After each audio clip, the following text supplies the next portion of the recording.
tidak sempat cakap selamat petang kepada semua. So, sekarang mari kita saling salam bersalaman. Katakan kepada satu sama lain, Tuhan kita baik, dan di dalam hadirannya ada sukacita.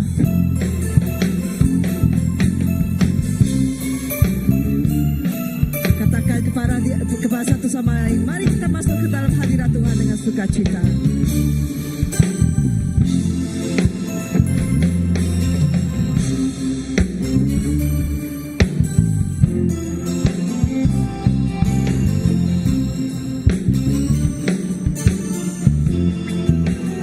Mari kita sama buka kepada Mazmur 145. Mazmur 145. Pada minggu yang lepas kita telah membaca dari ayat 1 hingga 10. Hari ini saya akan membaca daripada ayat 14 hingga ke penghujungnya. Mazmur 145 ayat 14. Tuhan membangunkan semua yang rebah dan menegakkan semua yang tersungkur. Semua mata tertumpu penuh harapan kepadamu. Pada petang ini kita akan menumpukan mata kita kepada Tuhan. Amin. Dan engkau memberi mereka makanan tepat pada musimnya. Engkau membuka tanganmu lalu memenuhi hasrat setiap makhluk hidup.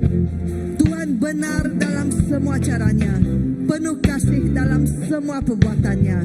Tuhan dekat dengan semua yang menyerunya dalam kebenaran. Dia akan memenuhi hasrat mereka yang takut kepadanya. Dia akan mendengar seruan mereka lalu menyelamatkan mereka. Tuhan memelihara semua yang mengasihinya, tetapi semua orang zalim akan dimusnahkannya. Lidah kita akan menuturkan pujian untuk Tuhan. Semua makhluk akan memberkati namanya yang suci selama-lamanya. Amin. Amin. Tuhan besar, Tuhan baik, dan Dia mempesonakan kita, dan Dia membuat kita tertawa. Jadi mari kita naikkan pujian ini bersama. Kayamu mempesonaku, kau angkatku dari gelap, kasih tulus memberi warna. Kau buang semua gelisah, kau beriku sukacita, kau buatku selalu tertawa. Kau taruh lagu baru dalam hatiku, mulutku bersorak memuji namamu. Dari hatiku menari pujian bagimu, oh sukacita rohmu ada di sini. Aku menari memuji di harapanmu Yesus, sukacita rohmu hadir di sini.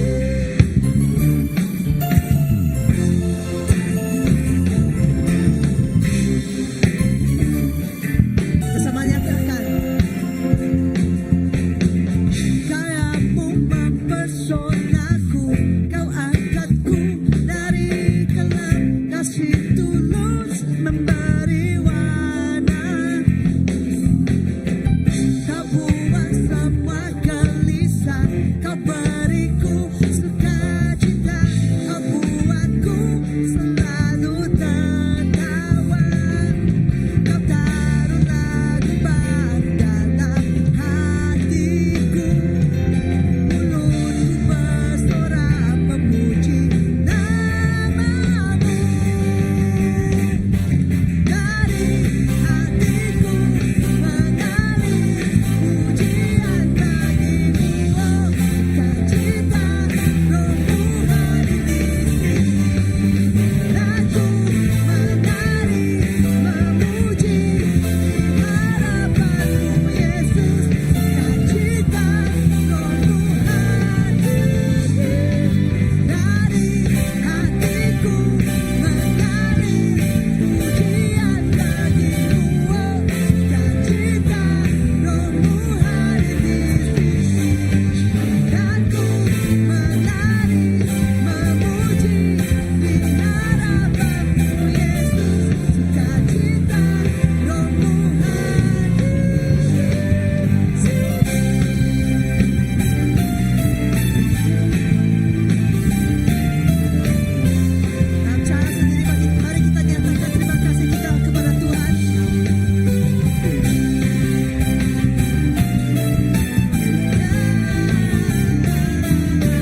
dengan Engkau Tuhan.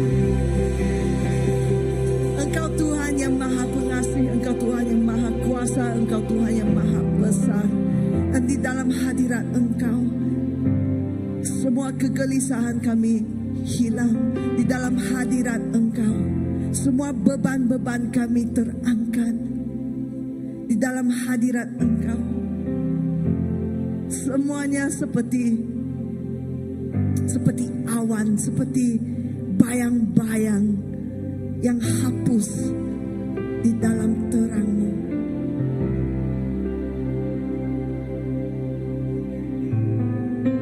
Kami ingin berharap dengan Engkau dan menyembah Engkau Tuhan.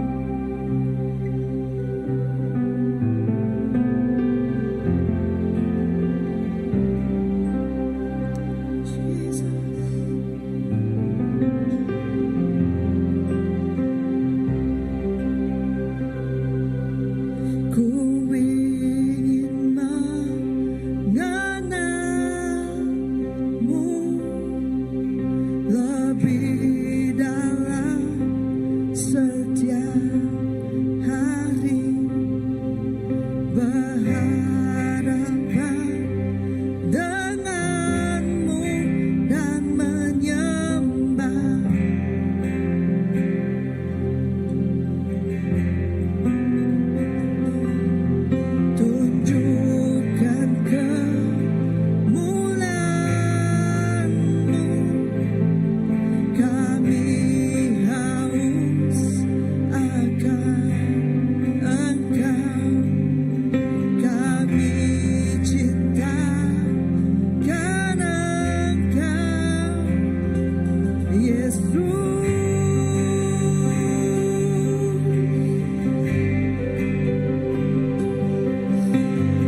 hadir di tengah-tengah kami. Engkau hadir di sini.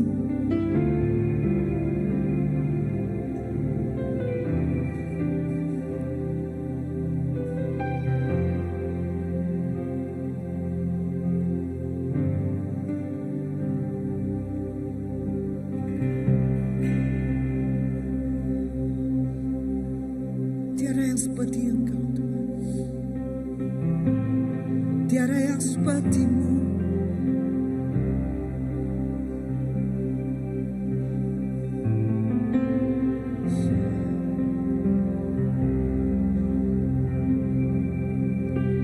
Tiada seperti-Mu di dunia. Kasih yang tiada tandingan. Dunia tak mampu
Sepanjang hidupku menantimu,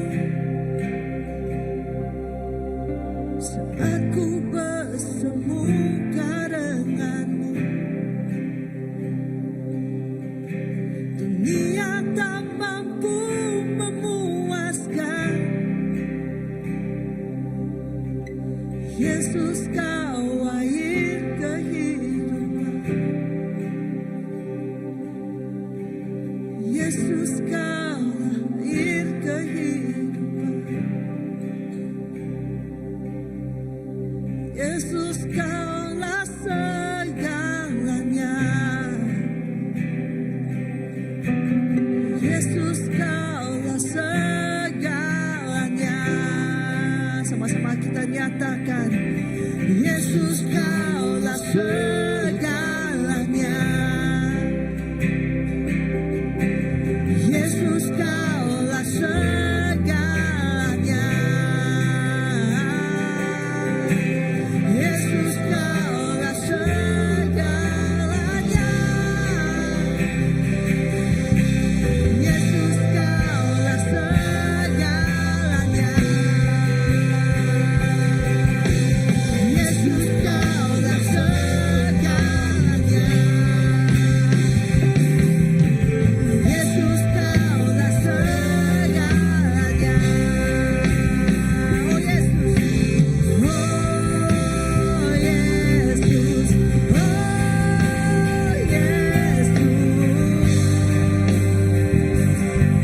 Hadiratmu surgaku. Oh Yesus, oh Yesus. Hadiratmu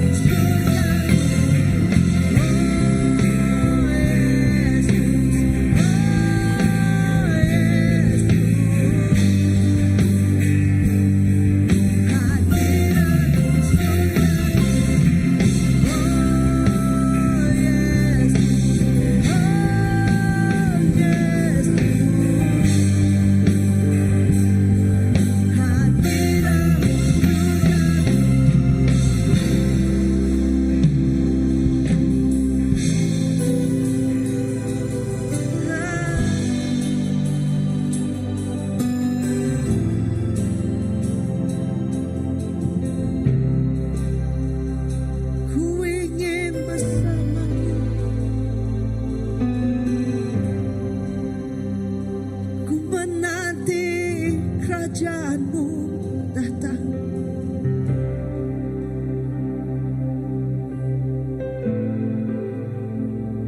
Kami menanti kerajaanmu datang.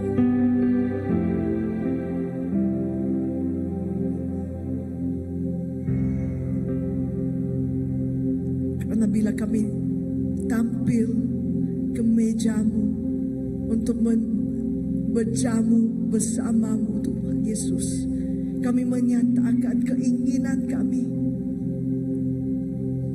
agar kerajaan, datanglah kerajaanmu. Kami menyatakan kerinduan kami agar kerajaanmu datang, kedatanganmu yang kedua kali.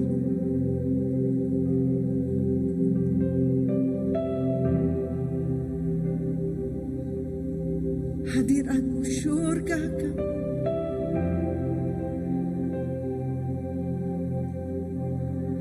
Hadiratmu syurga kami.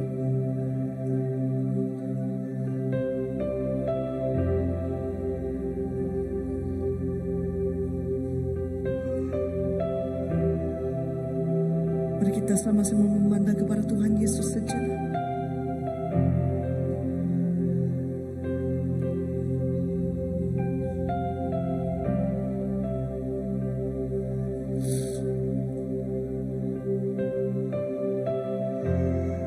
Kaulah segalanya, Yesus. Kaulah segalanya.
sebelum kita mengambil perjamuan kudus, mari kita menyatakan suara kita. Haleluya. Haleluya. Oh, hadirat-Mu Tuhan, hadirat-Mu surga bagi kami. Yesus adalah air kehidupan. Yes, haleluya, haleluya. Oh, terima kasih Tuhan. Haleluya. Oh, terima kasih Tuhan. Haleluya. Terima kasih. Amen. Amen. Haleluya. Yes, Lord. Amen.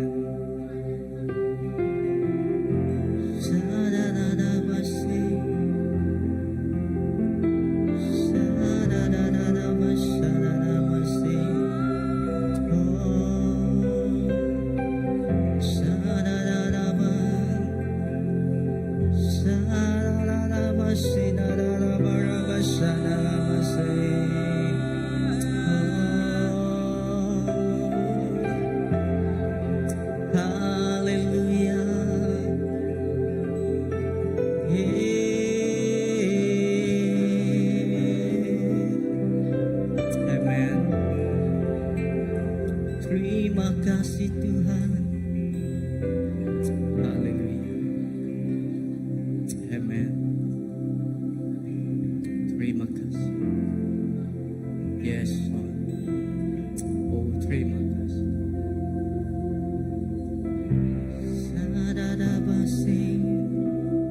Haleluya. Bapa, terima kasih Tuhan. Terima kasih atas anugerah Engkau yang Kau berikan dalam hidup kami. Terima kasih Tuhan, Engkau adalah matahari kehidupan Tuhan, yang sentiasa mengalir dan memberikan kehidupan kepada kami. Terima kasih Tuhan. Haleluya. Dalam hadirat Tuhan, kita masih lagi dalam hadirat Tuhan. Kita boleh duduk ya. Saya ingin membaca dalam Injil Yohanes bab yang ke-6 ya.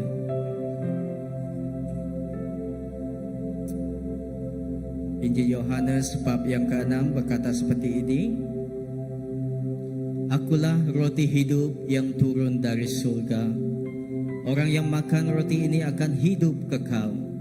Roti yang akan kuberikan untuk hidup manusia di dunia ini ialah tubuhku. Dan kita pergi ke ayat yang ke-53. Yesus berkata kepada mereka, sesungguhnya aku berkata kepadamu, jika kamu tidak makan tubuh anak manusia dan minum darahnya, kamu tidak mempunyai hidup dalam dirimu. Dan ayat yang ke-54, sesiapa yang makan tubuhku dan minum darahku mendapat hidup yang kekal, maka aku akan membangkitkannya pada hari akhir. Dan yang ke-55, tubuhku inilah makanan yang sebenar, darahku inilah minuman yang sebenar. Yang ke-56, apabila seorang makan tubuhku dan minum darahku, maka dia tetap di dalamku dan aku di dalamnya. 57, seperti Bapa yang hidup mengutus aku, dan aku hidup kerana Bapa hidup, demikianlah juga orang yang makan tubuhku akan hidup kerana aku hidup. Inilah roti yang turun dari surga, bukan seperti roti yang dimakan oleh nenek moyangmu, yang kemudiannya mati juga walaupun telah memakannya. Sebaliknya, sesiapa yang makan roti ini akan hidup kekal. Amen. Saudara yang sekasih dalam nama Tuhan Yesus, pada petang ini ketika kita mengambil perjamuan kudus, Perjamuan kudus ini bukan saja untuk memperingati kita, untuk memperingati tentang kebaikan Tuhan yang telah Dia lakukan di kayu salib, tetapi ini menyatakan dan mengikat kita menjadi sebuah perjanjian yang baru yang memeterai dan mengikat kita dengan kasih Yesus Kristus. Amen. Dan ketika kita mengambil perjamuan kudus pada petang ini, kita akan merasakan kasih Tuhan bersama dengan kita. Dan saya ingin membacakan Yesus adalah roti hidup, roti yang datang dari surga, ayat yang ke-58, yang memberikan hidup, menyucikan kita dari segala kekotoran dosa dan memberikan kemenangan. Dan firman Tuhan di Injil Yohanes pasal yang 15 ayat 1 hingga 9 berkata, ini saya paraphrase, di mana Yesus menyatakan dirinya sebagai pokok anggur sejati dan kita adalah murid-muridnya, adalah ranting-rantingnya. Ini menekankan pentingnya tetap tinggal atau melekat padanya untuk menghasilkan buah yang banyak dan tidak terpisah dari sumber kehidupan. Amen. Sebelum kita mengambil perjamuan kudus bersama, saya ingin berdoa untuk kita. Bapa, terima kasih Tuhan kerana kasih setia Engkau. Dan Bapa, terima kasih Tuhan pada petang ini Tuhan, ketika kami mengambil perjamuan kudus ini Tuhan, ini bukan saja untuk kami memperingati Tuhan pekerjaan Engkau, karya Engkau yang sungguh besar Tuhan, tetapi Tuhan ini Tuhan mengikat kami dengan kasih Engkau. Dan biarlah Tuhan kasih Engkau terus bersinar dan terus dinyatakan dalam kehidupan kami. Dan Tuhan, biarlah ketika kami mengambil Tuhan perjamuan kudus ini dan darah-Mu dan tubuh-Mu ini Tuhan, memberikan Tuhan satu sinaran baru dalam kehidupan kami, dan Engkau menyucikan setiap kesalahan kami, dan Tuhan Engkau mengampuni setiap Tuhan dosa kami dan memberikan kami kehidupan yang kekal selamanya. Mari kita mengambil perjamuan kudus bersama.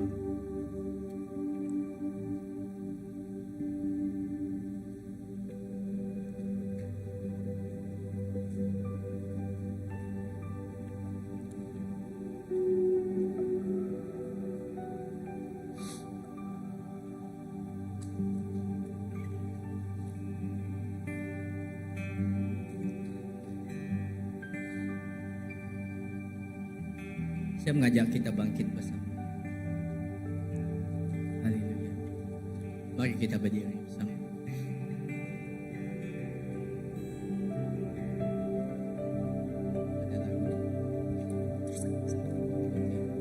Saya berdoa untuk kita.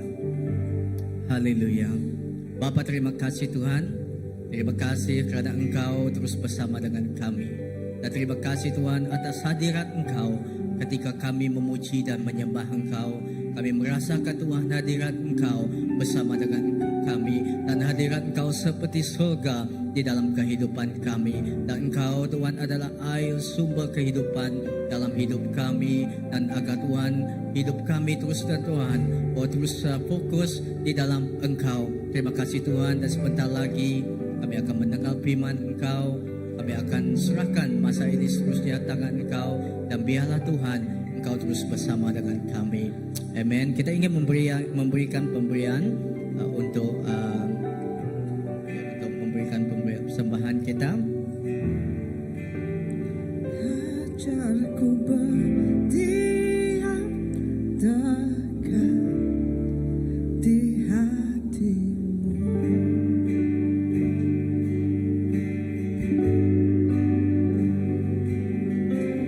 Ajarku berdiam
Yesus Kristus kita.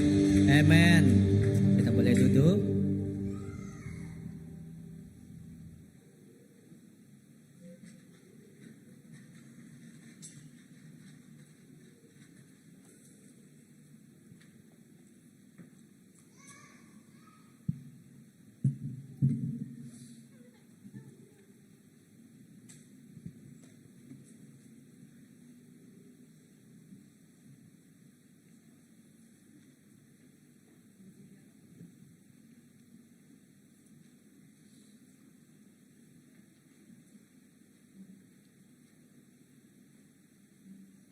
Salam, selamat petang.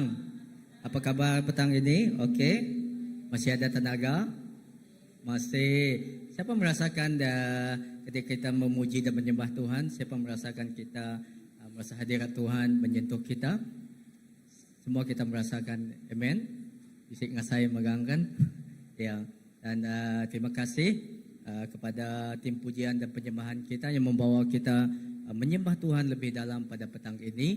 Terima kasih dan kita akan meneruskan sesi kita seterusnya ke sesi dalam bentuk ajaran kita atau khotbah kita pada pagi ini. Dan sebelum itu mari kita berdoa. Bapa, terima kasih Tuhan karena Engkau sungguh baik dalam hidup kami. Dan kami tahu Tuhan segala sesuatu yang terjadi dalam hidup kami, semua itu Tuhan kerana kehendak Engkau.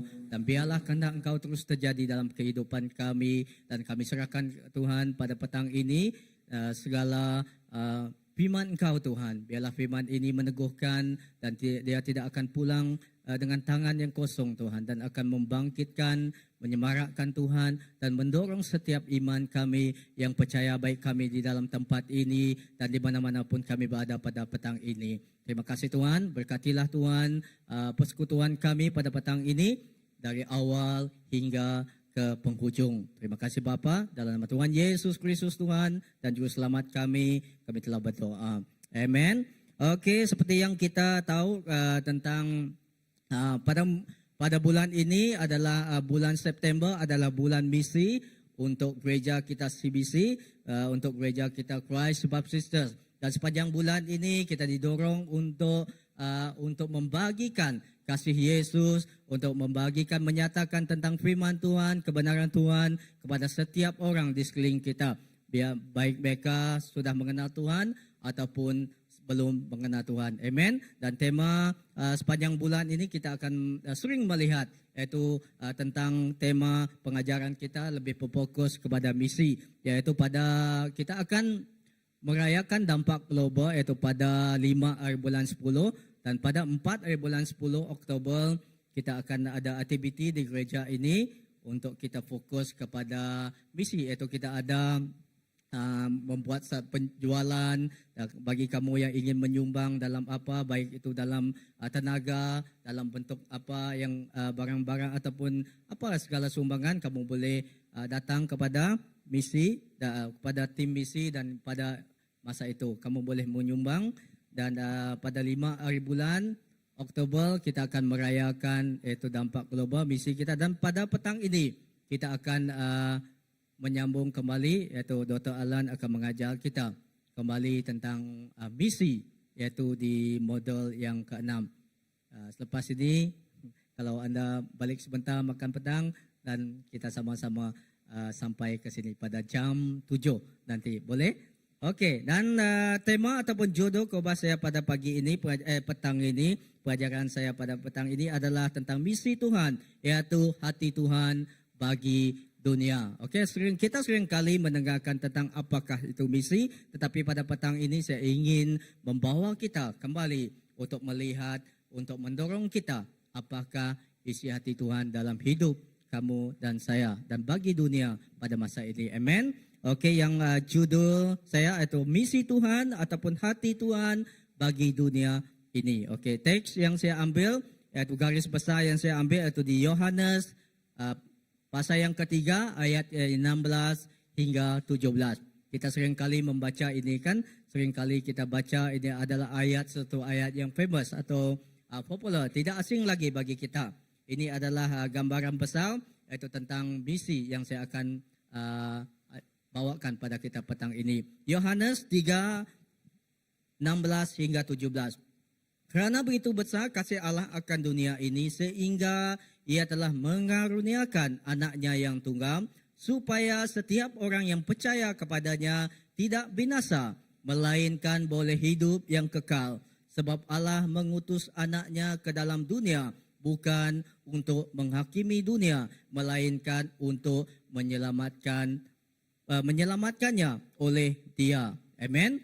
Dan itu adalah isi hati Bapa kita. Itu adalah isi hati Tuhan bahwa Dia mengutus anak tunggalnya yaitu Yesus Kristus ke dunia ini.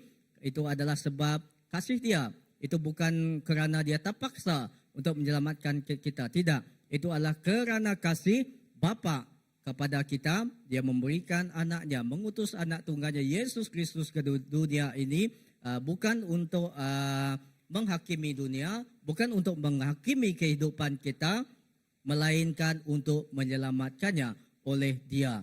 Yaitu maksud Dia di sini untuk menyatakan keselamatan kepada kamu dan saya dan di sekitar kita.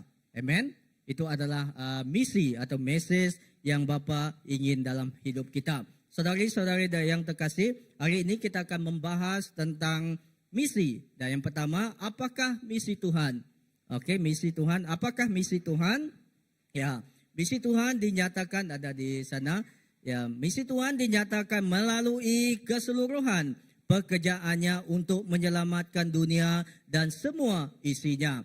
Kita lihat keprihatinan, iaitu kita lihat hati Bapa yang mengambil berat tentang setiap manusia dan semua ciptaannya itu ditunjukkan dengan mengutus Kristus, iaitu Yesus Kristus sebagai anak tunggalnya untuk keselamatan dunia, bagi memberikan kita pencerahan atau memberikan kita keselamatan. Amen. Itu adalah misi hati Bapa kita. Dan misi adalah apa orang kata itu adalah heartbeat, itu adalah jantung, nafas Tuhan kan, itu adalah nafas Tuhan. Seperti kita, seperti Bapa telah memberikan satu misi hati di dalam anaknya Yesus Kristus, begitu juga Yesus memberikan hati Dia, misi dalam kehidupan kita orang yang percaya. Amen. Dan setiap kamu dan saya telah diletakkan, telah disimpan satu habit hati kita, sama seperti hati Yesus kita. Iaitu apa yang menjadi kesukaan Dia, apa yang menjadi keutamaan Dia, itulah yang menjadi kesukaan di dalam hidup kita. Amen. Misi ini bukan sekadar sesuatu yang begitu saja, tetapi sesuatu yang menjadi isi hati Tuhan dalam hidup kamu dan saya. Amen. Misi Tuhan tidak dimulakan oleh gereja, tetapi gereja dilahirkan dari misi Tuhan. Amen. Kalau kita lihat gereja, yang pertama gereja adalah kita lihat seperti bangunan ini. Tetapi gereja itu yang sebenarnya juga digambarkan adalah kamu dan saya. Amen. Kamu dan saya adalah gereja yang hidup. Kemana-mana kita berjalan, kemana-mana kita membawa diri kita, di sana terpancar kehidupan melalui hidup kita. Amen. Jadi kita adalah sebagai alat yang digunakan Tuhan untuk menyatakan misinya. Di gedung gereja ini, bangunan ini juga gereja kita juga mempunyai misi. Kamu tahu apakah tema gereja kita? Dalam iban, dalam bahasa aku, bahasa. Dalam iban bahasa apa? Menjangkau, menjangkau, melawat dan menyentuh dan mengubah. Itu dalam bahasa. Okey, dan kalau dalam iban, ngalawa, ngubah bagi hidup bangsa. Ya, semua bukan bangsa kita iban saja, tetapi merangkumi semua. Misi Tuhan, Injil Tuhan itu, berita baik itu bukan untuk golongan kita bangsa iban saja, tetapi untuk menyeluruh. Amen. Itu adalah isi hati Tuhan. Misi ini adalah satu inisiatif yang Tuhan untuk menyelamatkan manusia dan memulihkan ciptaannya yang telah dirosakkan oleh dosa. Kita melihat di mana dosa mula wujud di bumi ini, dari mana? Dari seorang yang diciptakan oleh Allah sendiri, yaitu di melalui Adam. Di sanalah permulaan dosa. Tetapi kita melihat semua kita apa orang kata itu turut sama dibelenggu oleh dosa kerana satu manusia. Tetapi kita percaya kedatangan Adam yang kedua, yaitu Yesus Kristus, membawa pemulihan dalam hidup kita. Amen. Dan Adam yang kedua, yaitu Yesus Kristus, memberikan kedamaian, memberikan keselamatan bagi kita. Isi hati Tuhan adalah agar semua bangsa mengenalnya dan mengalami keselamatan. Di Mazmur bab yang ke-67 ayat 2 hingga 3 berkata, supaya jalanmu dikenal di bumi dan keselamatanmu di antara segala bangsa. Nah, dia berkatakan di sini di Mazmur, supaya jalanmu dikenal di bumi. Jalan siapa yang dikenal di bumi? Yaitu jalan Tuhan, kebenaran Tuhan dikenal di bumi. Di mana-mana kita berpijak, di mana kaki kita melangkah, di sanalah kebenaran Tuhan. Injil Tuhan itu dinyatakan dan dikenal. Amen. Dan keselamatanmu di antara segala bangsa. Amen. Bukan kita saja yang mengenal Tuhan, tetapi setiap orang yang belum mengenal Tuhan. Saya percaya kita ada koleg, kita ada sahabat, kita ada saudara yang belum mengenal Tuhan, kan? Bagi saya masih banyak lagi yang belum mengenal Tuhan di sebelah hidup saya. Itu adalah misi yang Tuhan letakkan, tetapi memang benar ada cabaran untuk kita untuk menyatakan kebenaran Injil kepada saudara kita. Siapa yang merasakan yang sama dengan saya? Agak susah kan kalau kita mau menginjili mereka, menyatakan misi kepada mereka, agak susah. Tetapi kalau orang lain yang menyatakan Injil kebenaran kepada mereka, mereka akan lebih lagi, cepat lagi mereka akan menerima. Seperti abang-abang saya, bukan saya yang menginjil mereka. Ya, karena mereka melihat hidup saya daripada saya sudah pompai, belum lagi pompai, tahun 6 saya sudah mereka kenal saya hidup saya, ya. Mereka kenal bagaimana cara hidup saya. Tetapi lama kelamaan mereka juga melihat hasil dari kebenaran Yesus itu dalam hidup saya. Amen. Dan saudara-saudari, yang kedua, itu misi Tuhan harus berakal dari kasih, yaitu Yohanes 3 ayat yang ke-16. Ya, tanpa kasih tidak ada misi. Tanpa kasih Tuhan, kita tidak akan dapat melakukan misi. Kita tidak akan dapat menyatakan Injil kasih Tuhan dalam hidup kita. Kita boleh membuat boleh berlaku untuk membuat itu, tetapi itu tidak akan kekal lama. Ya, misi ini harus fokus, harus berakar daripada kasih, kerana Allah yang mengasihi kita sehingga Dia mengutus anak tunggalnya Yesus Kristus ke bumi ini agar setiap kita tidak akan binasa. Itu adalah misi, itu harus berakar dari kasih, yaitu Yohanes 3 ayat 16. Tuhan memulakan misinya bukan kerana kewajipan, tetapi kerana kasihnya yang besar kepada dunia ini. Sebab Dia mengasihi kita, Dia mengasihi kamu, dan bukan kita saja, setiap umat ciptaannya, setiap segala isi yang diciptanya, Dia mengasihi. Dunia yang dimaksudkan bukan hanya orang-orang baik, tetapi seluruh umat manusia, termasuk yang berdosa, yang terhilang, yang jauh dari Tuhan, dan yang masih memberontak. Misi Tuhan adalah menyuruh, bukan hanya untuk segelintir orang tertentu saja, tetapi untuk semua bangsa, bahasa, dan suku. Amen. Nah, misi Tuhan bukan untuk orang Iban saja, tetapi misi Tuhan untuk orang Selakau juga, betul ke tidak?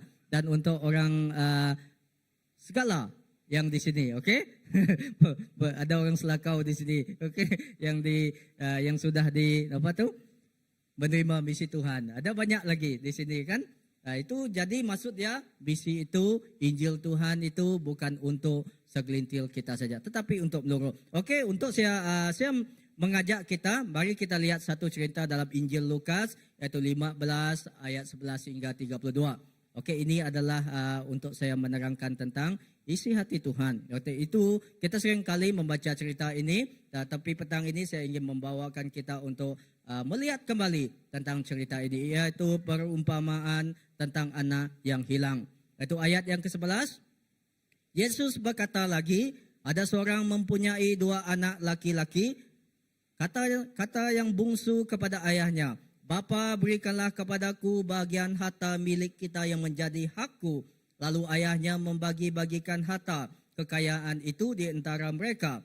Beberapa hari kemudian anak bungsu itu menjual seluruh bagiannya itu lalu pergi ke negeri yang jauh. Di sana ia memboroskan harta miliknya itu dengan hidup berfoya-foya.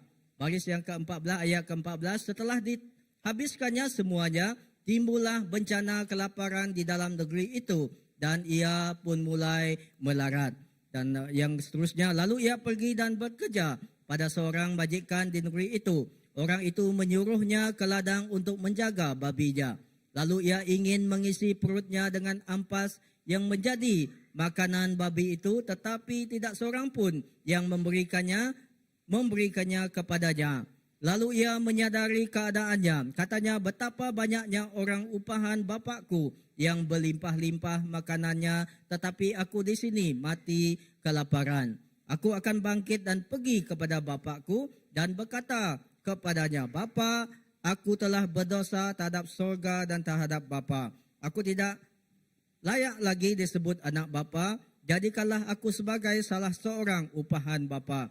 Maka bangkitlah ia dan pergi kepada bapanya. Ketika ia masih jauh, ayahnya telah melihatnya, lalu tergeraklah hatinya oleh belas kasihan. Ayahnya itu berlari mendapatkan dia, lalu merangkul dan mencium dia. Kata anak itu kepadanya, Bapa, aku telah berdosa terhadap sorga dan terhadap Bapa. Aku tidak layak lagi disebutkan anak bapa. Tetapi ayah itu berkata kepada hamba-hambanya, lekaslah, bawa kemari jubah yang terbaik, pakaikanlah itu kepadanya, dan kenakanlah cincin pada jarinya dan sepatu pada kakinya. Ayat yang ke-23, dan ambillah anak lembu tambun itu, sembelihlah dia dan marilah kita makan dan bersukacita. 24, sebab anakku ini telah mati dan menjadi hidup kembali. Ia telah hilang dan didapat kembali. Maka mulailah mereka bersukaria. Ayat yang ke-25 seterusnya. Tetapi anaknya yang sulung berada di ladang, dan ketika ia pulang dan dekat ke rumah yang mendekat bunyi seruling dan nyanyian tari-tarian. Lalu ia memanggil salah seorang hamba dan bertanya kepadanya, apa arti semua itu? Jawab hamba itu, adikmu telah kembali dan ayahmu telah menyembelih anak lembu tambun kerana ia mendapatkannya kembali dengan sehat. Maka marahlah anak sulung itu dan ia tidak mau masuk. Lalu ayahnya keluar dan berbicara dengan dia. Tetapi ia menjawab ayahnya, katanya, telah bertahun-tahun aku melayani bapa dan belum pernah aku melanggar perintah bapa, tetapi kepadaku belum pernah bapa memberikan seekor anak kambing untuk bersukacita dengan sahabat-sahabatku. Tetapi baru saja datang anak bapa yang telah memboroskan harta kekayaan bapa bersama-sama dengan pelacur-pelacur, maka bapa menyembelih anak lembu tambun itu untuk dia. Kata ayahnya kepadanya, anakku, engkau selalu bersama-sama dengan aku dan segala kepunyaanku adalah kepunyaanmu. Kita patut bersukacita dan bergembiralah kerana adikmu telah mati dan menjadi hidup kembali. Ia telah hilang dan didapat kembali. Amen. Ini adalah cerita tentang anak yang hilang ataupun di dalam Hibah anak yang sesat. Okey, banyak sering kali kita melihat misi itu adalah kita pergi ke tempat yang jauh. Kita pergi ke tempat yang paling jauh. Banyak kita fikir mungkin saya dulu pun saya berfikir misi itu harus pergi ke tempat yang jauh. Kita keluar dari Sarawak ataupun keluar dari Malaysia. Itu adalah misi di mana kita diutus keluar. Tetapi misi itu bukan sahaja di tempat yang jauh. Di mana-mana pun kita diletakkan, di mana-mana kaki kita ini berinjak, baik di tempat kerja kamu, di mana-mana pun kamu berada, misi itu ada di depan kamu. Amen. Misi itu ada tetap di sana.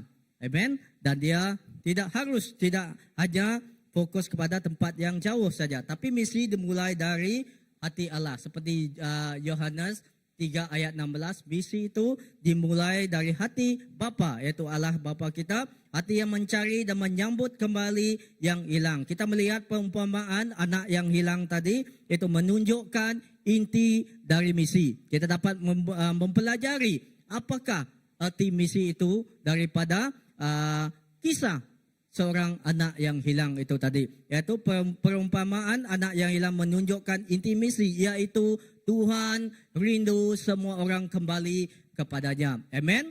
Tuhan kita Allah Bapa kita, dia rindu kita, setiap kita yang belum mengenal dia maupun kita sudah mengenal dia tetapi kita telah lama tidak datang kepada dia, kita telah jauh dari dia, dia tetap memanggil kita kembali. Kita melihat tentang cerita anak yang hilang, di mana kasih bapa itu, seorang bapa itu menggambarkan hati bapa kita yang di surga. Amen. Walaupun apa-apapun yang dilakukan oleh anak dia yang bongsu, dia meminta harta, semua kepunyaan dia, dan dia pergi bersenang-senang dan segala sesuatu yang dia lakukan itu, tetapi bapa dia dari jauh, bapa dia melihat anak dia itu, dia tidak melihat. Kalau kita kan, kalau saya sebagai seorang bapa, kalau semua duit sudah dihabiskan, semua harta sudah dihabiskan, mungkin kita marahkan. Tapi yang sesuatu yang terjadi kepada bapa ini, harta sudah habis, semua yang pemberi itu sudah digunakan untuk bersuka cita, bukan untuk pekerjaan yang bagus, tetapi untuk berpoya-poya. Tetapi bapa dia tetap menyambut kembali anak dia itu. Ya, kita lihat di sini, yaitu Tuhan rindu semua orang kembali kepadanya. Seperti seorang bapa berlari menyambut anaknya pulang, demikian juga Allah Bapa kita bersuka cita untuk menerima kita seadanya. Ya, kita telah melihat semua orang telah berdosa. Walau setiap kita manusia telah berdosa kerana satu manusia, tetapi kita tidak terus hidup dalam dosa. Karena kita percaya Yesus telah menjadi pemenang bagi dosa kita. Amen. Anak yang hilang adalah gambaran dunia yang tersesat. Kita melihat begitu juga dari kisah anak yang hilang, kita melihat gambaran ini boleh menggambarkan tentang dunia yang masih tersesat, yaitu orang yang masih hidup jauh daripada Tuhan. Amen. Kita melihat banyak orang di sekitar kita, mereka belum lagi merasakan kasih Tuhan. Mereka belum lagi mendengar Injil Tuhan. Mereka belum merasakan kebaikan Tuhan, kebenaran Tuhan. Dan anak bongsu itu seperti anak bongsu tadi yang meminta warisan lalu pergi jauh dan hidup berpoya-poya dalam dosa, itu melambangkan orang yang menjauh dari Allah, yang mengejar kesenangan dunia. Banyak sekarang kita melihat di sekeliling kita, walaupun banyak yang terjadi dalam hidup mereka, tetapi mereka masih belum lagi mau kembali kepada Bapa kita. Amen. Saudara, kita harus sadar bahawa banyak jiwa berada dalam keadaan di negeri yang jauh, itu jauh dari kasih Bapa. Ya, seperti saudara, kita dipanggil untuk melihat orang-orang seperti ini. Kita dipanggil untuk melihat orang-orang yang belum dekat dengan Bapa. Mereka yang belum mengenal, mereka yang belum melihat kebenaran tentang Tuhan. Ya, di mana-mana pun kita berada, kita percaya di sana ada orang di sekeliling kita yang mereka masih jauh daripada Bapa. Ya, saya melihat ada satu masa saya saya tidak tahu lah, setiap perbuatan kita, walaupun kecil sekalipun itu, mungkin bagi kita tidak ada maksud dia, tidak ada makna dia. Tetapi satu yang terjadi dalam hidup saya semasa saya masih di kolej, masa seumur saya masa itu baru lepasan SPM dan saya menyambungkan pelajaran di sini di Kuching di kolej. Ya, satu yang kawan saya ini, kamu kenal dulu Pastor Ciri, saya pernah ceritakan, Ciri yang besar-besar dulu tuh, tetapi dia sudah dipanggil kembali, sudah meninggal pada tahun inilah pada tuh. Oke, dia apa yang dia lakukan dalam hidup saya sama bilik dengan dia. di satu kolej sama roommate dengan dia. Dia tidak menyatakan apa tu memberitakan membaca firman Tuhan untuk saya. Tetapi pada masa itu ada sesuatu yang terjadi di kolej itu, yaitu ada histeria. Pernah dengar tu histeria, di mana ada orang yang dikerasukkan tu kan, kuasa-kuasa jahat itu memang terjadi. Lebih lagi saudara kita yang itu lebih lagi. Okey, terjadi kepada mereka pada masa itu di kolej kami. Oleh kerana saya takut pada masa itu gereja ini masih lagi gereja kita CBC pada masa itu masih lagi di kedai di Batu Tujuh. Kalau kamu limpas batu kan traffic light sana, di sana gereja CBC pada masa itu. Ya di gereja ini di kedai. Pada masa itu kawan saya ni pastor Ciri lah. Masa itu dia belum jadi pastor. Saya cuma 1 bulan saya bersama dengan dia pada masa itu sebab dia lebih awal base yang senior lagi dari saya. Saya masih beberapa minggu. Apa yang dia lakukan pada saya, walaupun dia tidak berapa kenal dengan saya, dia ada, saya tengok dia, saya tidak tahu lah. Pada masa itu dia ada satu rantai yang apa orang cakap itu rosary itu. Sebab saya tidak tahu ada rantai yang ada salib itu, dia ada itu satu dan dia ada Alkitab. Sampai sekarang saya masih pegang Alkitab dia. Dia kata seperti ini kepada saya. Andy, dia cakap dengan saya, ini saya bagi dengan kamu. Ini sangat berkuasa. Dia cakap dengan saya. Kalau kamu simpan ini di bawah bantal kamu, hantu tidak akan kacau kamu. Dia cakap dengan saya, kamu pilih yang mana kamu mau. Yang Bible ini, Alkitab ini ataupun rantai ini yang kamu mau. Saya pikir kalau saya bawa rantai ini ke dalam masa orang mengajar, tentu orang akan ketawa kepada saya. Jadi saya pilih Alkitab. Saya pilih Bible pada bahasa Malaysia. Saya pilih Alkitab. Kamu tahu mengapa saya pilih Alkitab? Saya pilih Alkitab bukan kerana saya suka baca Alkitab, itu tidak. Saya pilih Alkitab sebab saya ada di dalam fikir saya, Alkitab ini besar, dia berat. Saya boleh excuse. Kalau saya pergi ke sana, saya tidak usah bawa. Kalau dia tanya saya, mana Alkitab yang saya bagi? Dia tanya seperti, beratlah. Susah saya mau bawa. Lagipun saya bawa makanan ke kelas, saya bawa buku ke kelas. Ada saja excuse saya. Tetapi walaupun daripada pekerjaan yang dia lakukan itu dalam hidup saya, itu memberikan titik permulaan dampak itu dan memberi kesan dalam hidup saya. Secara tidak sengaja dia bawa saya pergi ke gereja. Dia suka apa yang saya suka. Sebab kan masa saya masih belum masih nakal-nakal pada masa itu. Dia tahu latar belakang saya. Bagaimana dia tahu latar belakang saya? Karena dia berkawan rapat dengan cousin saya. Dia tahu pada masa itu cousin saya sama kelas dengan mereka. Apa kesukaan dia? Apa yang dia lakukan di rumah panjang di luar? Dia ini orang seperti ini. Dia macam ini. Tahulah dia.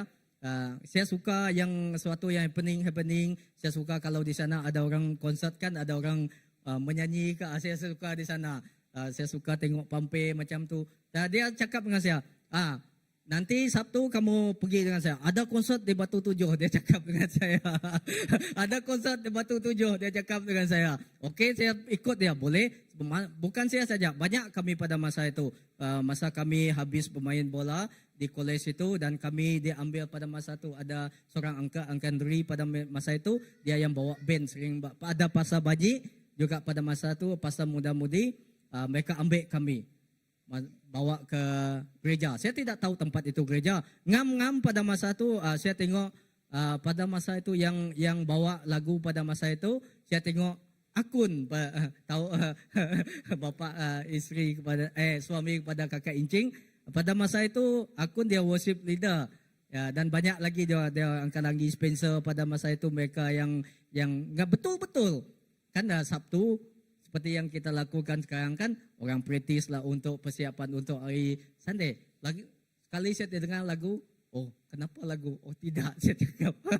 Lain konsert ini. Tetapi apa yang dia lakukan dalam hidup saya, itu memberikan perubahan dalam hidup saya. Mungkin pada masa itu dia tidak terfikir. Dia tidak terfikir saya juga akan dari apa yang dia lakukan, dia memberi saya Bible, dia bawa saya ke gereja kerana saya takut untuk Australia. Sebab kalau saya tinggal di sana di asrama, saya akan takut akan benda itu akan masuk kepada saya. Itu yang saya pikir pada masa, karena tidak ada Tuhan pada masa itu. Dari itu adalah titik perubahan yang dia laku. Dia tidak baca kitab dengan saya, dia tidak bacakan firman Tuhan dengan saya, dia tidak takap ini Yesus ini, tapi dia bagi saya. Tapi mulai daripada itu saya sering bersama mereka ke tempat gereja, dan di sana pada hujung minggu, kalau di kedai di tempat di sana dulu kan banyak kami di sana muda-mudi pada masa itu, dari mana berbagai-bagai sekolah Yudi pada masa itu, kami akan tinggal di sana. Tak cukup bilik, kami tidur di office dia pastor pada masa itu. Dia buka office, kami tidur di sana, di bangunan lama. Di sanalah saya kenal Aging. Dan di sana juga saya kenal banyak orang, saya kenal di sana. Ya, saudara dan saudari, apa yang saya kata di sini, yaitu kita tidak tahu sekecil ataupun kita pikir kita apa yang kita lakukan tidak ada maksud kan, tetapi daripada apa yang kita buat, mungkin itu dapat membawa orang itu akan datang kepada Tuhan, membawa mereka mengenal kasih Tuhan. Amen. Itu yang terjadi dalam hidup saya.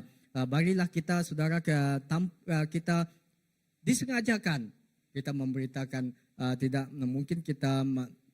Aku pada minggu-minggu yang lepas, saya juga ada cerita tentang pengalaman saya dengan jiran saya. Saya bukan orang yang itu, tetapi daripada hidup kita, mereka boleh lihat bagaimana mereka juga dapat merasakan kasih Tuhan dalam hidup mereka. Saudara, kita dipanggil untuk melihat orang seperti Tuhan. Melihat mereka bukan sebagai pendosa, tapi sebagai anak-anak yang terhilang yang harus kembali ke rumah. Kita melihat di ayat yang ke-17 dan 20 tadi, anak yang bungsu mengalami pertobatan dan membuat keputusan untuk kembali. Anak itu sadar, bertobat dan berkata, aku akan bangkit dan pergi kepada ayahku. Kita melihat di momen di saat ini, titik ini, saat hati yang keras itu telah dilunakkan dan ada kerinduan pulang kepada ayah dia. Ini adalah satu pertobatan. Kita tidak tahu ketika kita melakukan sesuatu kepada orang itu, menyatakan kasih itu kepada orang itu, kita tidak tahu. Mungkin ketika kita ketika kita menyatakan Injil kepada mereka, kadang mereka ada yang mengejek kita, ada yang ketawa untuk kita kan, tetapi sebenarnya kita tidak tahu. Sedal tidak sedal, kita tahu mereka dapat mengalami kasih Tuhan. Ketika kami di Babari ini ada kem lelaki, ada kem bapa, ada dua kesaksian. Kalau mereka dua ada di sini, saya suruh mereka bersaksi. Bagaimana mereka di kolej itu Noel dengan siapa itu? Dengan Ryan. Di mana mereka secara tidak sengaja sesuatu yang kecil mereka laku. Seperti Ryan, apa yang dia lakukan? Dia tidak tahu. Dia tidak pernah ajak orang itu datang ke gereja kita. Tidak pernah.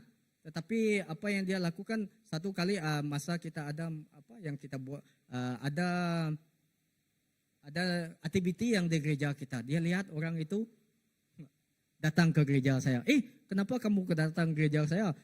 Saya datang ke gereja ini kata suka aku, laban aku suka aku ini.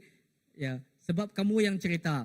Pada Ryan tidak pernah menginjil dia. Ryan, tetapi apa yang Ryan cerita dengan dia, Ryan setiap apa yang Ryan buat itu menyatakan kasih Tuhan pada dia. Itu yang membuat dia mau pergi ke gereja.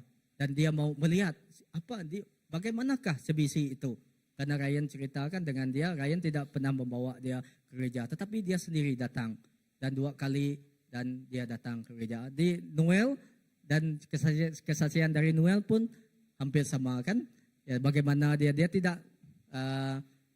dia pun tidak secara sengaja dia ajak dia kawan dia, tetapi kawan dia, saya pun juga mau pergi ke gereja. Itu ya, anak-anak kita di sekolah, dimanapun kamu berada, kita lihat, kita tahu sekecil apapun yang kamu buat, nyatakan melalui kasih itu sudah boleh membawa orang untuk datang kepada kasih Tuhan. Amen. Dan anak itu sadar dan bertobat. Kita tidak tahu banyak orang di sekitar kita sedang dalam proses ini. Mereka hanya perlu seorang yang menuntun mereka, membawa mereka untuk melihat kebenaran Tuhan, membawa mereka untuk merasakan kasih Tuhan dalam hidup mereka. Amen. Itu adalah panggilan kita. Itu adalah yang Tuhan maukan dalam hidup kita. Di dalam 2 Korintus pasal yang kelima ayat yang ke-20 berkata, kita adalah utusan Kristus.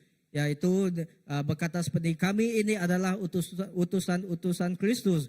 Seakan-akan Allah menasihati kamu dengan perantaraan kami. Saudara, identitas kita yaitu membawa misi, yaitu membawa Injil, membawa kabar baik kepada dunia. Dunia ini membawa kebaikan, kasih Tuhan kepada setiap orang di sekeliling kita. Bukan saja mereka yang sudah mengenal Tuhan, tetapi mereka yang belum mengenal Tuhan. Di mana-mana pun orang yang berada di sekitar kita, kita percaya di mana kita berada, kita kasih itu dinyatakan dalam hidup kita. Amen. Dan kita mewakili Kristus dalam sikap, itu perkataan dan perbuatan kita. Ya, apakah kita memiliki kasih seperti Allah bagi dunia ini? Ya, kita melihat dari kehidupan anak yang bongsu tadi, ya di mana dia walaupun dia sudah membuat sesuatu yang menyakiti hati bapak dia, tetapi dari jauh bapak dia melihat dia, kan? Bapak dia berlari dan menyambut dia. Kalau kita sebagai bapak dunia belum tentu lagi kita tu kan kita suruh itu macam ini, kita kan mungkin kita tidaklah pukul dia, mungkin kita ada perkataan yang kita kata dengan dia, tapi bapak ini suatu yang lain dia katakan. Dan kita belajar tentang anak yang bongsu. Dan yang kedua, kita juga belajar daripada anak yang sulung. Okey? Dia kita yang kalau kita baca di ayat yang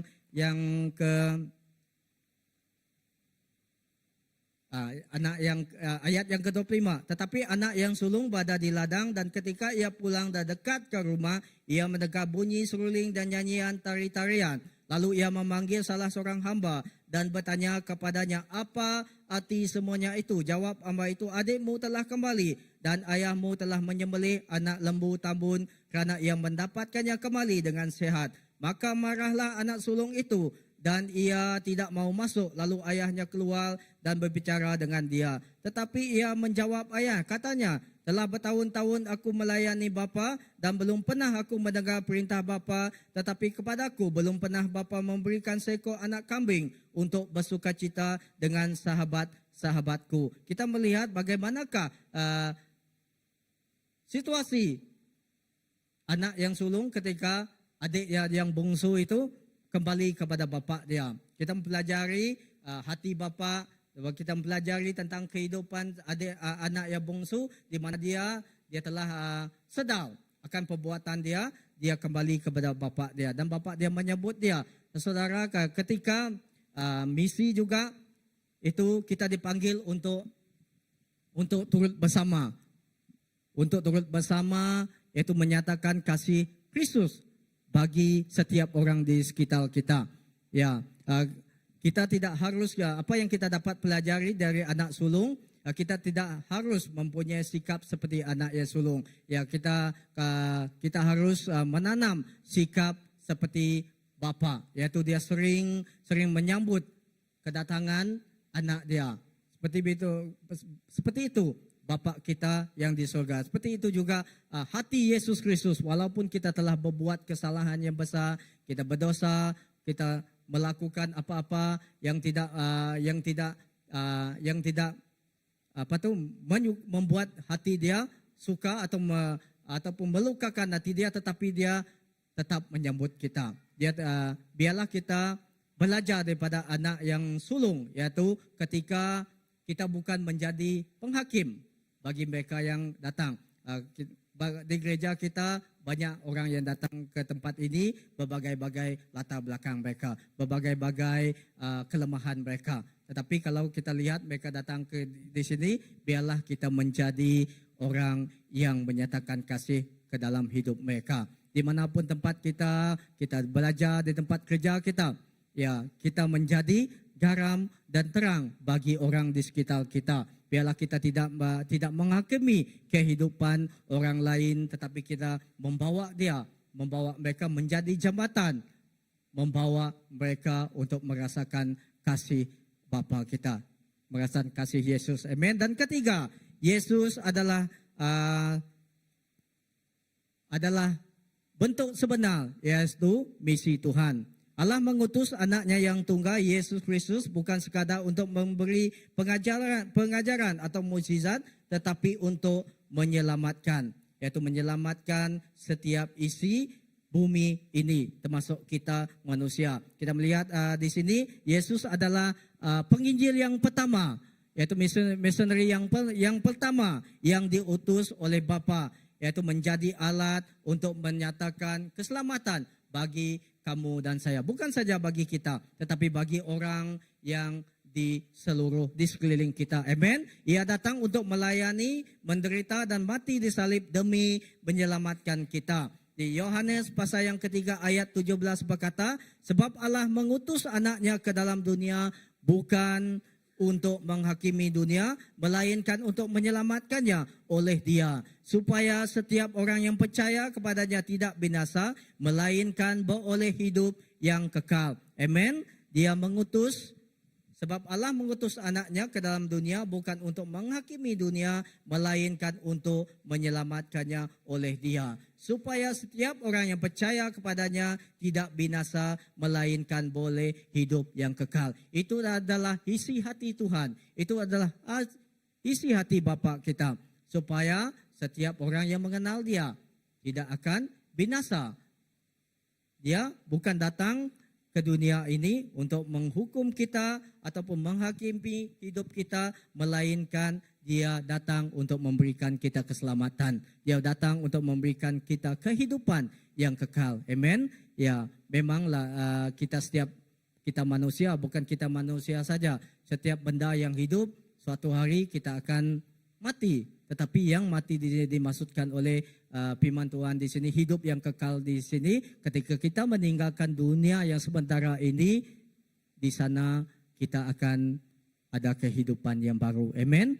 Di sana adalah permulaan hidup kita yang baru. Ketika kita meninggalkan dunia yang sementara ini, bagi kita yang mengenal Tuhan, bagi kita yang tahu Dia, yang menerima Dia, yang tahu kebenaran Dia, kita percaya suatu hari kita meninggal tempat ini adalah permulaan hidup kita di tempat yang baru, hidup yang penuh dengan kekekalan. Amen. Itu yang dinyatakan oleh Yesus di sini, melainkan beroleh hidup yang kekal. Amen. Oleh itu saudara, agak penting saya tidak tahu, mungkin kita ada saudara kita yang di sekeliling kita yang masih jauh daripada Tuhan, yang belum mengenal Tuhan, belum merasakan kasih Tuhan. Seperti saya katakan cerita tadi, saya masih banyak lagi saudara saya yang belum mengenal Tuhan. Tetapi puji Tuhan, abang-abang saya, adik-beradik kami sudah mengenal Tuhan, walaupun kami tidak sama gereja.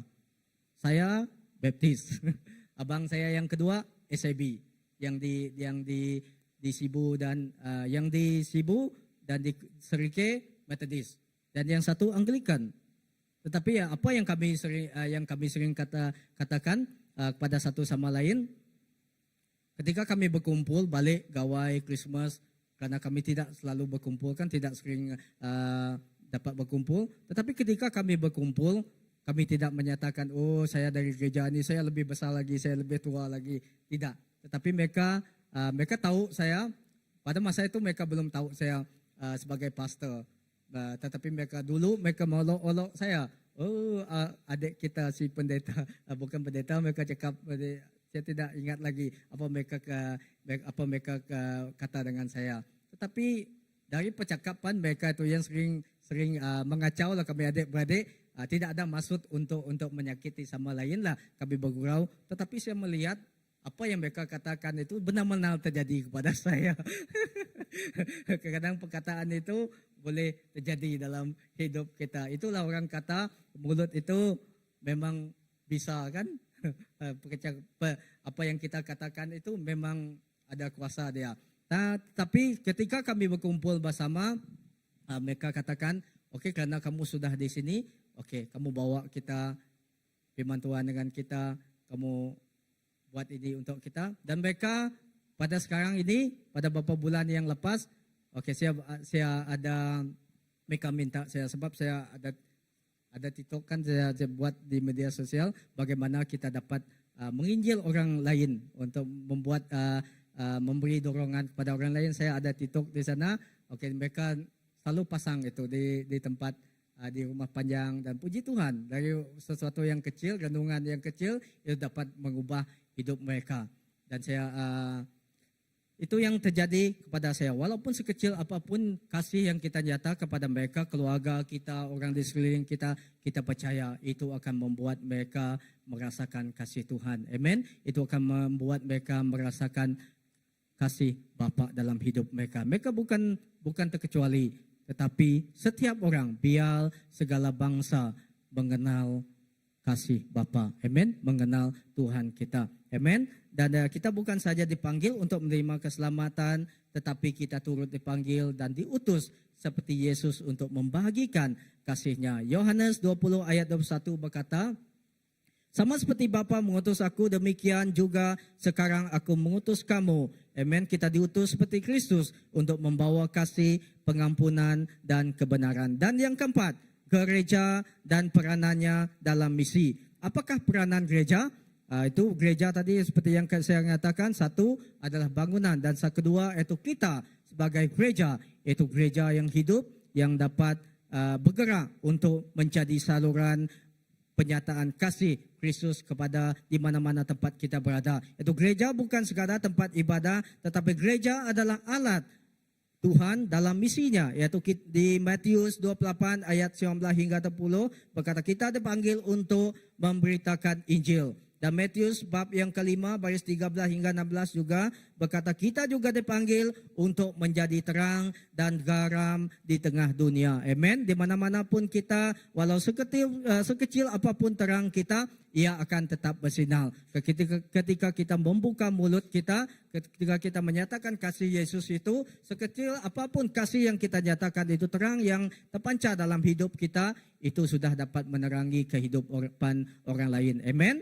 Di mana di tempat kita bekerja, di sekolah, di mana-mana kita berada. Kita melihat misi bukan pilihan, tapi identitas kita sebagai orang yang percaya. Amen. Biarlah kasih dan hati Bapa terpancar dari kehidupan kita. Dan biarlah kita membawa pemulihan, bukan penghukuman. Tadi saya sudah katakan, kita belajar daripada anak yang sulung. Kita tidak menghakimi orang yang datang kepada Tuhan, tetapi kita membawa pemulihan, bukan penghukuman bagi mereka yang ingin merasakan kasih Tuhan dalam hidup mereka. Amen. Kita adalah saluran yang diutus oleh Bapa untuk merasakan kasih Dia, misi Dia, Injil Dia kepada setiap orang yang di sekeliling kita. Kita lihat dari Injil Lukas 15 ayat yang ke-21 hingga 24. Anak datang dengan penuh penyesalan, tetapi Bapa tidak menghukumnya, malah memakaikannya jubah, cincin, dan sepatu. Amen. 3 simbol ini yang boleh saya katakan dengan kita, atau 3 simbol ini menunjukkan satu pemulihan. Yang pertama itu jubah, identitas kita sebagai anak dipulihkan. Dulu kita orang yang berdosa, kita jauh daripada kasih Tuhan, jauh lagi kita ini dikasihi Tuhan, malah kita sebagai musuh Allah. Tetapi sekarang kita adalah ciptaan baru, dan kita, identitas kita daripada musuh Allah dipulihkan menjadi menjadi anak Allah. Amen. Dan cincin adalah otoritas sebagai keluarga dipulihkan. Kita lihat di sana di mana kehidupan anak yang bungsu, walaupun dia sudah membuat segala kesalahan, dosa dia membelanjakan setiap uang, setiap warisan yang diberikan bapa dia, berpoya-poya dan apa-apa pun yang dilakukan, tetapi bapa dia tetap memberikan otoritas dia sebagai keluarga dia dipulihkan, iaitu kehidupan dia dipulihkan, bukan lagi untuk dihukum. Amen. Dan seterusnya, sepatu, iaitu kebebasan dan kehormatan dipulihkan. Okey, itu adalah yang dilakukan, dia dapat kita pelajari daripada anak yang hilang ataupun anak yang sesat. Misi bukan pilihan tetapi ada di das kita sebagai orang yang percaya. Dalam Injil Yohanes pasal yang ke-1 ayat 12 berkata, kita adalah anak-anak Allah tetapi semua orang yang menerimanya diberinya kuasa supaya menjadi anak-anak Allah, yaitu mereka yang percaya dalam namanya. Saudara, kita bukan lagi orang asing bagi Tuhan tetapi anggota keluarganya. Sebagai anak kita memiliki warisan rohani, iaitu akses langsung kepada Bapa dan kasih tanpa syarat. Ini yang mau Tuhan kita nyatakan kepada setiap orang, biar mereka mempunyai dari otoritas menjadi musuh kepada anak-anak. Supaya mereka, bukan kita saja yang mengenal Tuhan, iaitu menerima berkat daripada Bapa, tetapi mereka juga saudara kita yang belum mengenal Tuhan, kawan-kawan kita yang belum mengenal Tuhan, biarlah mereka juga dipulihkan dan kembali kepada Bapa kita. Amen. Dan seterusnya. Ya, yang kelima, cabaran dalam misi saat ini. Okey, mungkin ketika kita menyatakan misi kepada orang Injil, kepada orang memang ada cabaran. Seperti yang saya katakan tadi, memang ada cabaran dia. Tetapi ada 3 yang saya dapat gambarkan di sini. Ketika kita menyatakan kasih Tuhan kepada orang, menyatakan Injil kepada orang, misi kepada orang, mungkin kita 3 yang saya dapat katakan di sini, yaitu meskipun misi Allah terus berlangsung, ada banyak cabaran yang kita hadapi saat ini. Yang pertama, mungkin daripada sikap tidak mengambil peduli tentang kehidupan rohani. Ya, kita sedar tentang ini kan, banyak di sekeliling kita orang, tidak banyak orang yang mau yang mempedulikan kehidupan mereka tentang kehidupan rohani. Banyak orang yang mereka suka bebas. Kita lihat hidup orang itu, mereka sudah kenal Tuhan, tetapi masih sama lagi hidup mereka. Di dunia ini kalau kita lihat, banyak lagi orang yang tidak mau mengambil keputusan peduli tentang kehidupan rohani mereka. Amen. Dan itu adalah kerja kita untuk menyatakan semuanya kepada mereka. Yang kedua, yaitu mungkin kenyamanan ataupun keselesaan ataupun kesibukan. Ini mungkin satu faktor juga yang dapat menyebabkan kita tidak dapat menyatakan kasih Tuhan kepada orang di sekeliling kita. Okey, mungkin faktor keselesaan hidup kita, kita sudah selesa seperti ini, tidak apa, kita tidak usah menyatakan kasih kepada orang lain. Tetapi kita tetapi kita harus, ini adalah kewajiban kita. Amen. Dan ketiga, mungkin kurangnya pengertian akan misi. Mungkin kita tidak tahu apakah itu misi, apakah itu Injil. Mungkin itu yang menyebabkan kita tidak mau terlibat sama untuk menyatakan Injil kepada orang lain, untuk menyatakan kasih kepada orang lain. Tetapi saudara, biarlah kita bangkit daripada tidur kita. Kita bangkit daripada tidur rohani kita dan kita mulai dari tetangga kita, dari melakukan mulai dari pekerjaan yang kecil yang dapat menyentuh hidup orang lain. Saya telah menceritakan tentang bagaimana saya mengenal Tuhan daripada perbuatan kawan saya yang kecil. Dia membagi pilihan kepada saya, Alkitab ataupun rantai yang ada salib. Walaupun saya pada masa itu saya menganggap, kalau saya pilih salib, kalau saya bawa regang ini saya pakai di sini, orang akan tertawa untuk saya. Ini. Tetapi saya pilih walaupun pada masa itu saya pilih Alkitab, bukan karena saya suka baca Alkitab, tetapi lama-kelamaan saya menjadi orang yang mengasihi Tuhan. Itu adalah secara tidak sengaja kita melakukan perbuatan yang sama kepada orang sekeliling kita. Dan yang keenam, 5 minit lagi ya. Yang keenam, yaitu misi Tuhan adalah untuk semua orang. Katakan pada sebelah kamu, misi Tuhan adalah untuk saya. Misi Tuhan adalah untuk saya. Untuk semua kita. Bukan saja untuk bapa kamu sebagai ketua di gereja, bukan saja untuk pastor-pastor kamu, bukan saja untuk pemimpin, bukan saja untuk orang yang besar-besar, tetapi semua untuk kita.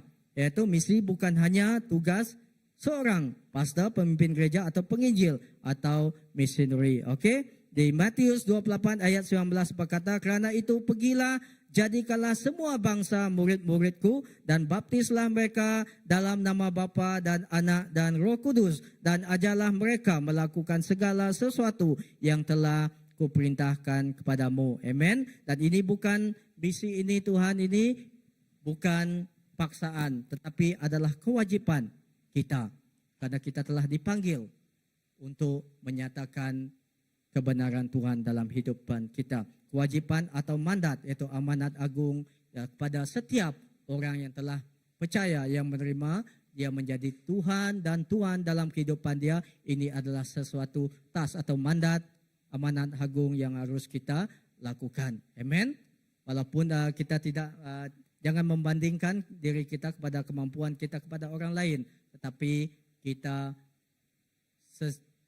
sedaya upaya untuk cuba melakukan apa yang Tuhan perintahkan dalam hidup kita. Amen. Setiap kita anggota gereja sebagai pelajar dimanapun, kalau kamu sebagai pelajar, kamu pemimpin ke kita yang kena Tuhan, ataupun kamu sebagai suri rumah tangga, pemimpin adalah memiliki peranan dalam misi Tuhan. Kita semua dipanggil untuk menyatakan kasih Tuhan kepada setiap orang di sekeliling kita. Amen. Kita semua baik dalam kita turut sama melakukannya ataupun bagaimana ya. Kita dapat bermisi yaitu melalui sebelum saya sampai ke sini saya ingin kita dapat bermisi dapat bermisi melalui satu yaitu doa. Melalui doa mungkin ini dapat dijadikan kita, mungkin kita tidak dapat pergi ke tempat yang jauh untuk turut sama lepas tu menginjil atau menyatakan misi kepada orang lain, tetapi kita dapat berdoa. Amen. Kita boleh menjadi seorang pendoa sepat di gereja kita, berdoa untuk orang yang melakukan misi, berdoa untuk orang yang terlibat sama untuk melakukan misi, berdoa untuk pelayanan misi, bukan kurnia khusus melainkan salah tanggungjawab orang setiap kita, karena kita juga turut dipanggil untuk bermisi. Jadi kita boleh bermisi melalui berdoa. Dan kedua, memberi atau menyumbang. Ini seperti yang kita lakukan pada bulan September. Yang seperti saya katakan, pada bulan September ini dan pada sehingga 5 bulan Oktober ini, kita membuat satu, yaitu untuk kita mempersediakan yaitu misi yang akan kita lakukan pada tahun hadapan. Kamu boleh memberi atau menyumbang, baik itu dari segi sokongan, dana, ataupun apa-apa barangan. Kita ada jualan sepanjang membuat jualan pada 4 September. Ya, kamu boleh contribute apa yang kamu dapat contribute dalam misi. Okay, misi ini yang muda, yang matang, semua kita terpanggil untuk memberi sumbangan. Amen. Dan seperti yang dilakukan dan ketiga itu melayani bersama. Okey, melayani bersama, misi itu ada di depan kita. Dan keempat, mungkin kita boleh pergi bersama, turut bersama. Kalau kita tahu mana-mana tempat misi itu yang akan dilakukan, kita boleh, kalau kamu dapat, kamu boleh ikut sama untuk pergi. Okey, dan pergi di mana-mana orang yang perlu mendengar Injil, disitulah ladang misi kita. Menjadi saksi di tempat kerja, lingkungan, bahkan ke bangsa-bangsa. Okey, saya terdorong dengan dua orang di dalam Alkitab, yaitu di dalam Kisah Para Rasul pasal yang ke-8, 18 ayat 1 hingga 4. Saya terdorong dengan 2 orang suami isteri. Okey, kamu pernah mendengar cerita ini yaitu berkisah dengan kehidupan 2 suami isteri itu Priscilla dan Aquila. Pernah dengar itu dalam Alkitab kamu cerita dia? Ya, saya terdorong dengan kisah mereka, yaitu di mana mereka adalah orang buangan, tetapi mereka tidak melihat identitas mereka sebagai orang buangan, dikucilkan, tetapi mereka melihat kehidupan mereka, apa yang mereka dapat contribute dalam pelayanan pada Rasul Paulus pada masa itu. Ya, di sini mereka adalah teman seperjuangan Rasul Paulus dalam misi. Mereka banyak membantu Rasul Paulus pada masa itu dalam misi dia, baik itu menyumbang dalam dana, dalam doa, dan juga mereka melayani bersama Rasul Paulus. Kita dapat belajar daripada Priscilla dan Aquila ini. Ini saya ambil, teladan ini saya ambil bagaimana kita dapat bermisi. Itu satu tadi melalui kehidupan mereka itu, itu doa, memberi ataupun menyumbang, melayani bersama ataupun dapat pergi bersama. Amen. Dan kesimpulan saya, saudara, mulailah kita berdoa bagi orang yang belum percaya. Jadilah saksi Kristus di lingkunganmu dan dukung pelayanan misi di gereja secara aktif. Kesimpulan, kisah anak yang hilang tadi kita dapat pelajari, yaitu misi Allah adalah bagi dunia. 3 hal yang penting, Allah mencari yang hilang dengan hati kasih. Allah memulihkan, bukan menghukum, tetapi Allah mengajak kita ikut serta dalam misinya. Amen. Siapakah anak yang hilang di sekeliling kita? Teman, keluarga ataupun tetangga yang jauh dari Tuhan. Mari kita berdoa untuk mereka. Punya hati seperti Bapa dan aktif menjadi duta misi dimanapun kaki kita berada. Dimana-mana pun kita berada di sekeliling kita. Amen. Mari kita, saya mengajak kita, mari kita sama-sama berdiri. Di beberapa minggu yang lepas, saya pernah berkhotbah tentang kehidupan, yaitu Abraham. Kehidupan Abraham di mana dia diberkati. Tuhan memberkati dia bukan saja untuk diberkati, malah untuk memberkati orang lain. Amen. Apa-apapun di dalam hidup kita, biarlah kita juga turut bersama untuk memberkati setiap yang di sekeliling kita. Amen. Ya. Di Roma 10 pasal yang ke-10 ayat 14 hingga 15 berkata, tetapi bagaimana mereka dapat berseru kepadanya jika mereka tidak percaya kepada dia? Bagaimana mereka dapat percaya kepada dia jika mereka tidak mendengar tentang dia? Dan bagaimana mereka mendengar tentang dia jika tidak ada yang memberitakannya? Betapa indahnya kedatangan mereka yang membawa kabar baik. Amen. Dan Roma 10:14 ayat 15 berkata, bagaimana orang di sekitar kita dapat melihat kasih Kristus? Bagaimana mereka dapat berseru jika mereka tidak percaya kepada dia? Bagaimana mereka dapat percaya kepada dia jika mereka tidak mendengar tentang dia? Dan bagaimana mereka mendengar tentang dia jika tidak ada yang memberitakannya? Jadi kita terpanggil untuk memberitakan kasih Kristus kepada setiap yang di sekeliling kita. Amen.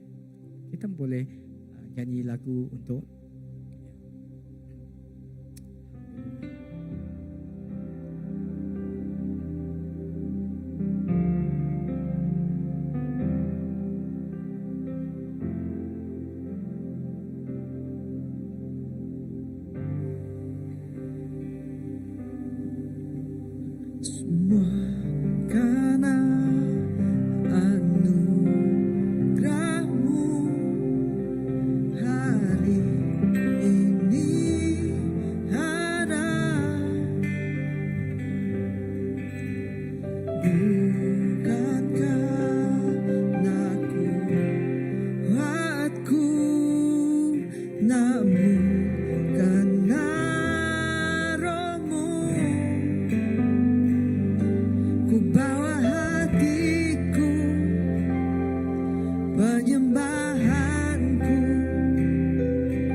mengikut Yesus.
terima kasih Tuhan. Bapa, terima kasih karena Engkau telah mengutus anak tunggal-Mu, yaitu Yesus Kristus ke dunia ini, agar kami tidak binasa, dan Kau datang untuk menyelamatkan kami Tuhan, agar kami mendapatkan hidup yang kekal Tuhan. Bapa, biarlah hidup kami juga dipakai Engkau. Inilah hidup kami, inilah Tuhan hidup kami. Biarlah hidup kami Tuhan kami jadikan, kami letakkan sebagai seruan Engkau. Biarlah hidup kami Tuhan menjadi peralatan Engkau Tuhan, untuk menyatakan kasih Engkau kepada setiap saudara-saudara kami yang belum mengenal Engkau, kepada setiap teman-teman kami yang belum mengenal Engkau di sekeliling kami Tuhan. Biarlah kami menjadi Tuhan karam dan terang Engkau, dan menjadi Tuhan untuk kemuliaan Engkau Bapa, untuk menyatakan kasih dan kebenaran Engkau Tuhan. Bapa, ini hidupan kami Tuhan, dimanapun kami berada Tuhan, biarlah hidup kami menyinari Tuhan kasih Engkau kepada setiap orang di sekeliling kami Tuhan. Bapa, ini hati kami, Kau pakailah hidup kami Tuhan. Kami serahkan hidup kami untuk menjadikan peralatan, untuk jadikanlah Tuhan hidup kami sebagai alat Engkau yang sempurna, untuk menjadi Tuhan saluran Engkau, menyatakan kasih dan menyatakan berkat Engkau kemanapun kami berada Tuhan, agar hidup kami terpancar, yaitu aroma Kristus dalam hidup kami, aroma Kristus yang memberikan kehidupan, aroma kasih Kristus yang memberikan Tuhan keselamatan dalam kehidupan orang yang di sekeliling kami.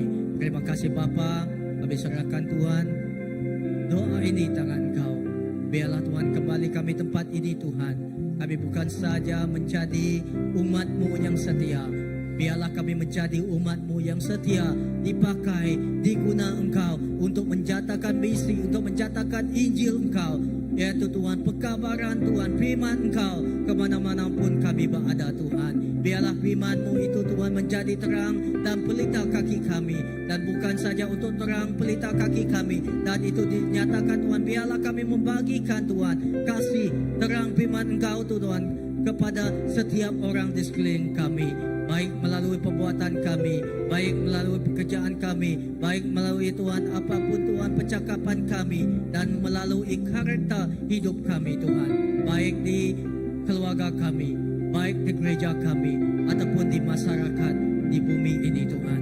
Terima kasih Bapa, tidak seorang pun yang tidak ada keupayaan, tapi semua kami Tuhan diberikan Engkau talenta, dan Engkau telah memberi kami pemberian Tuhan, pemberian yang cukup luar biasa Tuhan. Tidak satu pun yang tidak dipakai Engkau. Terima kasih Bapa, ini hidup kami. Biarlah Tuhan kembali kami dari tempat ini Tuhan.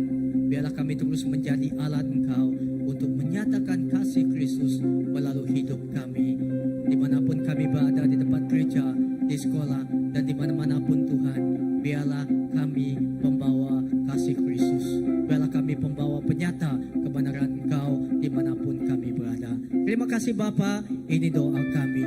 Terpujilah nama Engkau, di dalam nama Tuhan Yesus Kristus Tuhan dan Juru Selamat kami telah berdoa. Amen.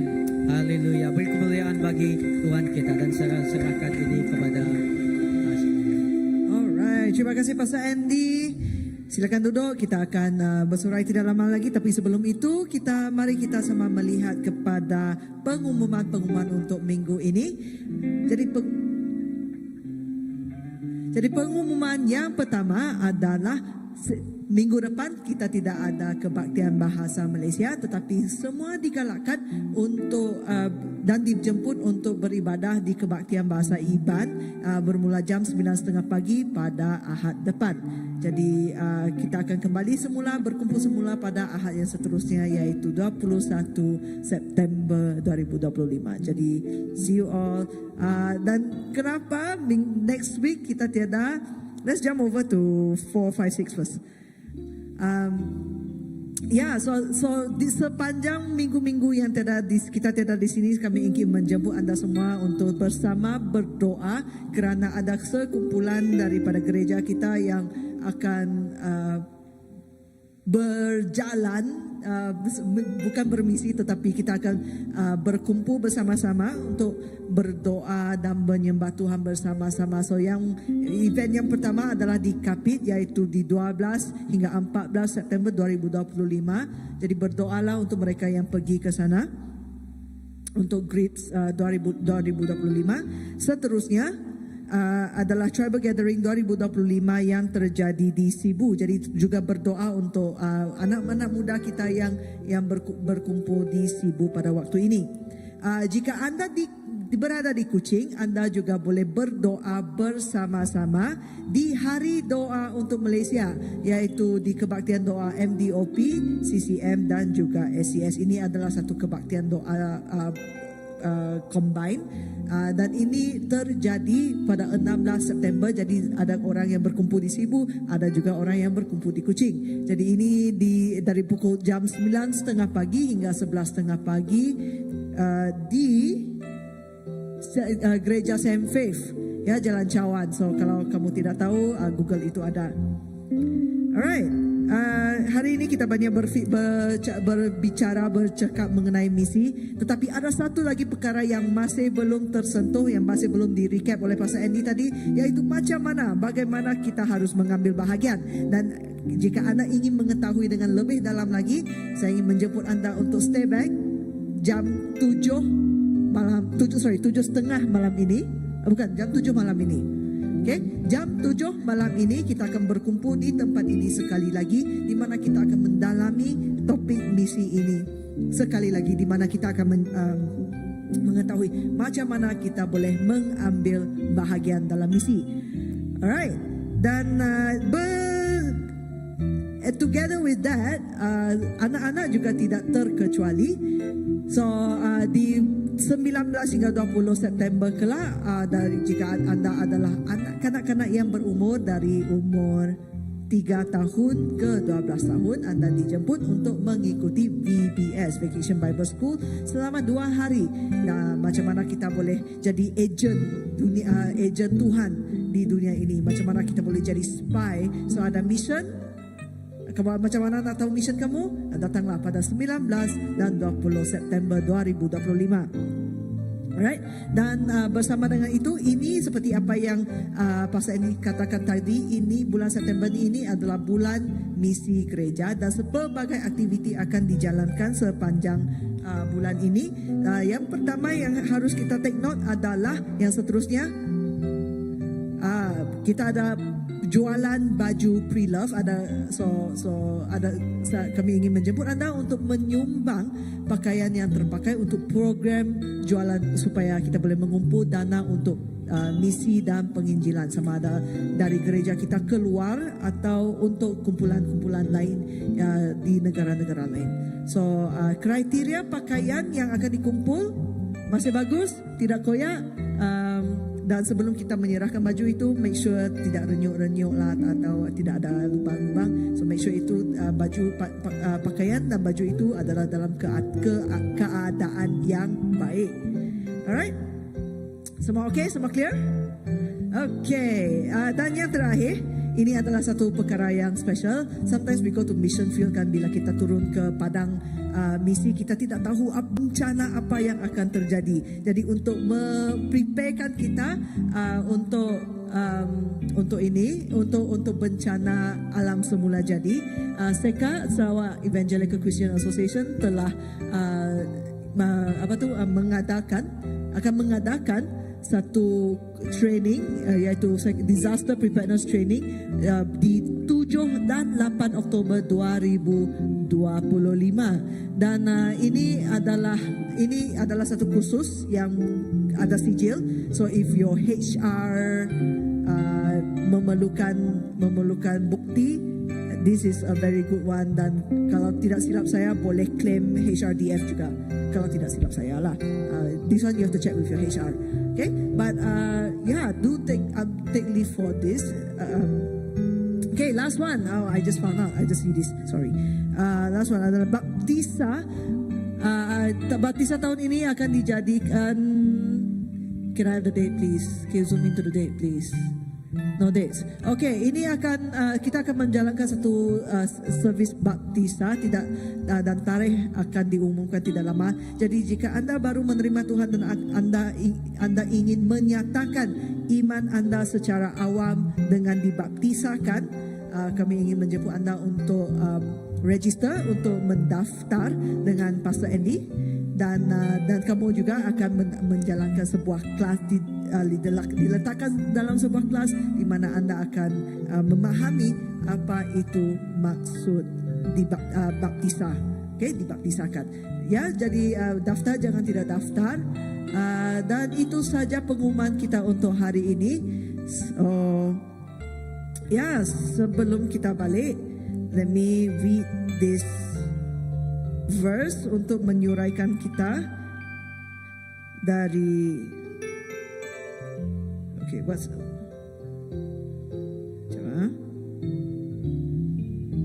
okay. Sorry, what's numbers in BM again? Nombor. Bilangan. Okay.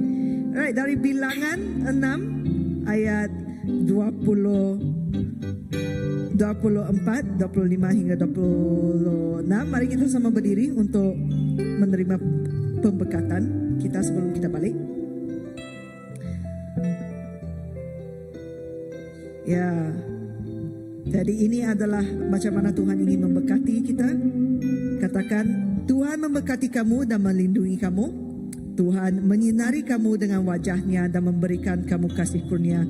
Tuhan menghadapkan wajahnya kepada kamu dan memberi kamu kedamaian. Mari kita balik dari sini dengan keamanan dan juga dengan hadirat Tuhan. Amin. Jadi katakan peace kepada satu sama lain. Salam kepada satu sama lain. Mari kita balik dengan amaan. Thank you all.